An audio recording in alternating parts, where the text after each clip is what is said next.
Oke, udah siap? Sudah siap, Bu.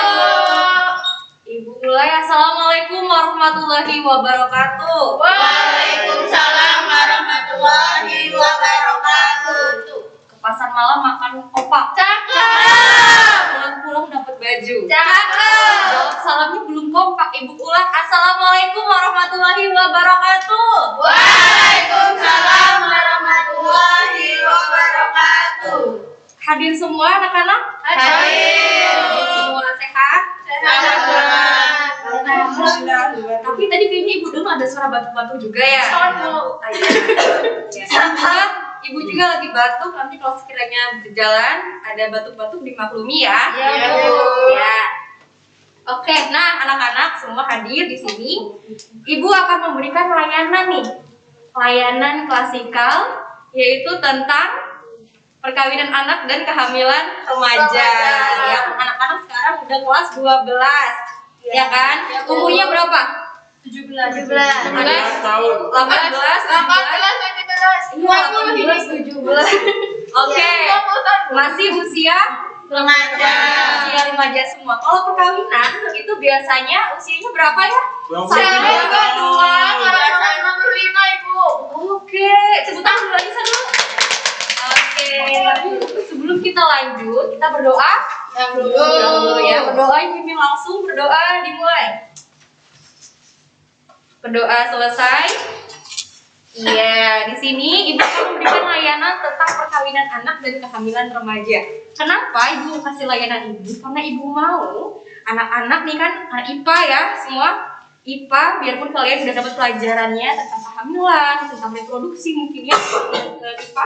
Tapi ibu juga mau kasih biar apa? Biar anak-anak ini mampu nih membentengi diri dari pergaulan buruk di luar sana, biar terhindar dari hamil di luar nikah, biar terhindar dari pernikahan dini. Biar apa juga? Biar anak-anak nanti belajar buat berlatih memecahkan permasalahan. Karena di sini ibu bawa media, ini namanya spinner BK, ya, spinner. Jadi di sini ada kasus, jadi nanti anak-anak bisa belajar memecahkan permasalahan juga. Oke? Oke. Sebelum kita bermain sambil belajar, di sini ibu punya nih. Ini ibu bagikan satu-satu. Ini bagi ke belakang ya Mbak, sedapatnya ya. Ya. Nih, bagi satu-satu. Ini ke belakang Mbak. Udah pegang semua? Sudah? Ini ibu kasih tahu aturan mainnya ya. Ya, Bu. Jadi nanti kan anak-anak pada pegang satu-satu. Ya. Pegang depannya dulu. Ibu boleh pinjam satu buat contoh. Pegang gini ya, adabnya ya. Arahnya Iya, gini Ibu. ya. Nah, nanti misal nanti majunya gantian. Diputar misal ya, berhenti di kasus. Siapa yang dapat kasus di depan? Nah, dilihat ada bagian 1 sama bagian 2. Kalau di sininya kasus 2, berarti yang dibaca Mbak Anissa kasus bagian 2. Nanti dibacakan ya. Ya, Oke? baik, Bu. Oke, buat pertama boleh Ibu dulu yang muter? Boleh. Boleh. Nah, nanti untuk bagian beng-beng nanti yang menyimpulkan. Kalau nggak ada, ntar kita random di akhir, oke? Oke, Bu. Oke. Itu yuk, 1, 2, 3. Dampak. Ada yang berdampak? Saya. Boleh tuh, Lena dibacakan gimana dampak? Ini dampak perkawinan anak.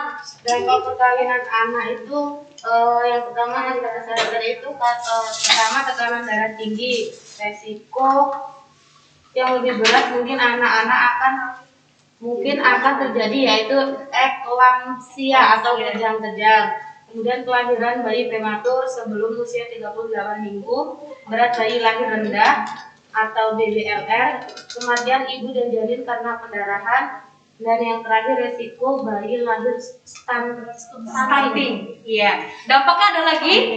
Ada. Bacakan poinnya aja coba. Dampaknya yang pertama mengalami masalah perekonomian. Masalah perekonomian. Kemudian ada yang dapat dampak lagi?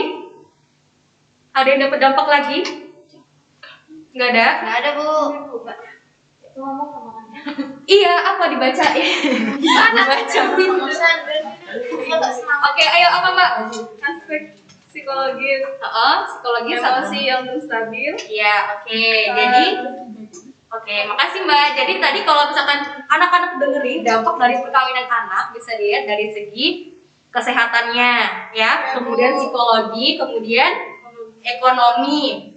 Kalau dari segi kesehatan itu memungkinkan itu anak yang stunting. Stunting itu kadang kerdil. Kenapa sih kok remaja juga perlu gitu kan ngerti stunting? Karena semakin muda usia ibu saat melahirkan, semakin besar kemungkinannya melahirkan anak yang stunting. Mau nggak punya anak yang stunting? Iya. Stunting itu anaknya kerdil, pertumbuhan otaknya lambat, motoriknya lambat gitu. Ya, nggak mau? Nggak. Beneran nggak mau? Nggak. Kalau diajak pacarnya nikah sekarang mau nggak? Nggak. Oke. Oke.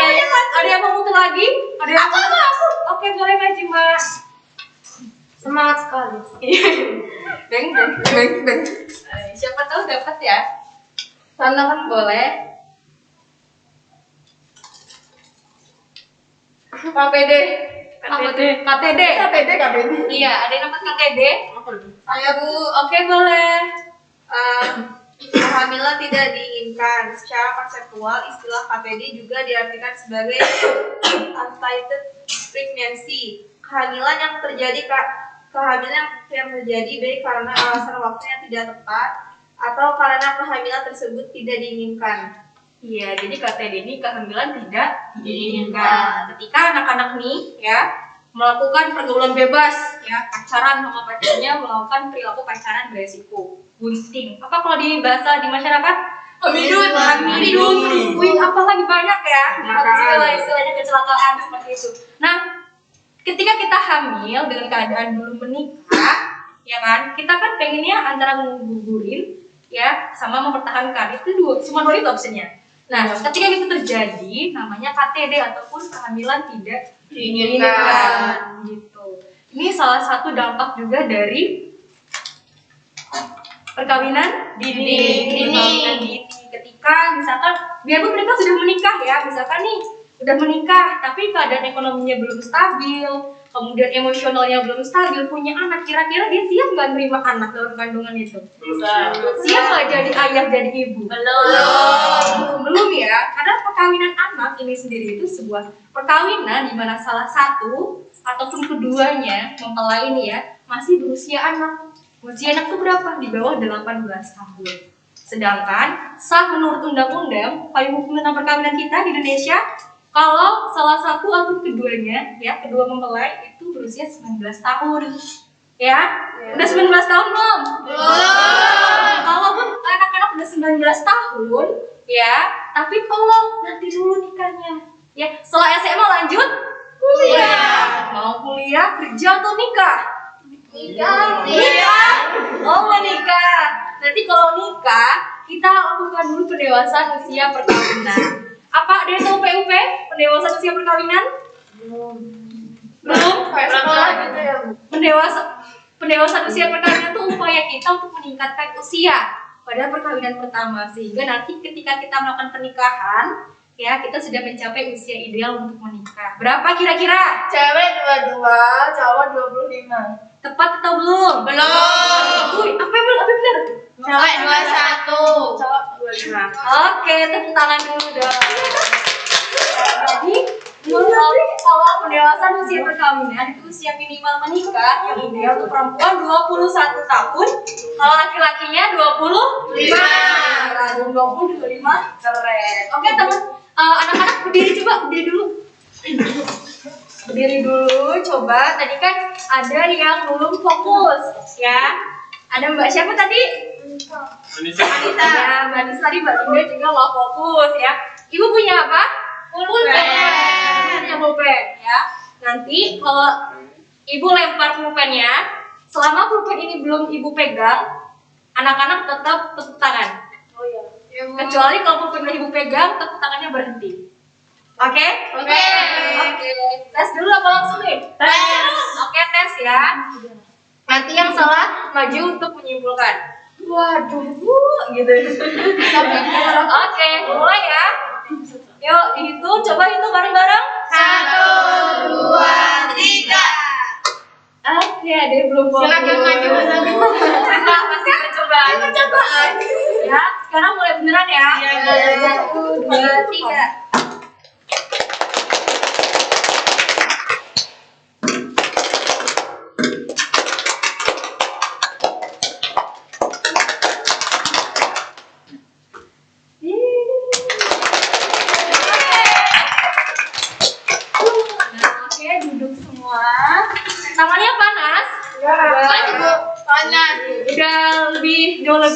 sekarang? Iya, Bu. Oke, bisa dilanjut? Bisa. Oke, siapa yang mau muter lagi? Cepet. Indira. Oh, siapa namanya? Indira. Ya lanjut. Kasus. Latar belakang. Latar belakang. Ada yang pegang latar belakang? Ada, Bu. Oke. Ada ini bagian 1 ya, Bu. Iya. Kultural itu ada jenis perawan tua. Bagi perempuan yang dianggap terlambat menikah, terus ada ekonomi, mendapatkan mas kawin, melunasi hutang, hadiah untuk menunjukkan rasa hormat terhadap seseorang. Oke, bagian 2-nya poinnya aja. Menghindari konsekuensi sosial, menjaga nama baik keluarga. Oke, itu ya, itu latar Belakang. Ada nggak di daerah kawan-kawan ya, di daerah teman-teman semua istilah perawan tua? Ada. Di umur 35 tahun belum nikah perawan tua lu gitu ya? Iya. Iya. Kira-kira kalau misalkan besok Mbak Indira misalkan udah umur 25, belum punya suami nih, belum punya pacar lah, dibilang kayak gitu tersinggung nggak? Iya. Bakal tersinggung nggak kira-kira? Tersinggung. Iya, oh, tersinggung. Iya. Kira-kira kalau misalkan besok nih temennya ada yang umur 30 tapi belum nikah, bakal diomong perawan tua juga nggak? Ya. Iya. Tapi dia tersinggung ya. Oke, seperti itu ya salah satunya. Tadi juga dikatakan Mas Agung, gimana Mas Agung tentang karena Menghindari konsekuensi menghindari sosial. konsekuensi sosial. Anak cewek ini ya, anak cewek kalau udah balik nikah aja deh daripada zina ya. Padahal secara kesiapan nikahnya dia belum ada, usianya belum, secara fisik belum siap, secara finansial belum siap, emosi, mental, spiritualnya, intelektualnya, keterampilannya, ya kan? Karena ketika kita sudah menikah, kita tidak hanya berperan sebagai istri, sebagai suami, tapi ada peran yang lebih besar dan lebih berat sebagai ayah dan sebagai ibu yang punya tanggung jawab untuk membimbing anak-anak. Oke, kira-kira nih jawab kompak ya, jawaban sendiri ya. Mau nikah umur berapa? 25. 23. Oke, semoga nanti segera ditemukan dengan jodohnya ya. Amin. Salah satu ada yang mau menyimpulkan? Salah satu? Boleh nanti dapat beng-beng. Oke. Oke. Oke. Jadi dari yang Ibu sampaikan dampaknya itu ada dari kesehatan kayak tekanan darah, kematian ibu dan janin. Terus kalau ekonomi juga bisa. Terus itu aspek psikis yang belum stabil gitu Bu. Terus ada juga KTD atau kehamilan yang tidak diinginkan. Selain itu juga ada stunting, kayak anaknya nanti bisa kerdil atau otaknya nanti bisa berjalan lambat Bu. Terus latar belakangnya itu ada masalah kultural atau tadi itu tentang perawan tua Bu. Terus itu bisa juga menghindari konsekuensi sosial Bu. Oke, tepuk tangan untuk Mas. Semoga nanti anak-anak bisa membentengi diri dari pengaruh buruk pergaulannya dan tidak melakukan perkawinan anak ya. Ya, Bu. Oke, itu saja dari Ibu rasa cukup. Sampai kita bertemu lagi di pertemuan selanjutnya. Hati-hati nanti pulang ke rumahnya. Sebelum tutup Ibu berdoa dulu ya. Ibu langsung berdoa dimulai. Selesai, Ibu akhiri. Ibu titip pesan, mau itu dipilih, mahir itu dilatih, manfaat itu dibagikan. Ibu akhiri, wassalamualaikum warahmatullahi wabarakatuh. Waalaikumsalam warahmatullahi wabarakatuh.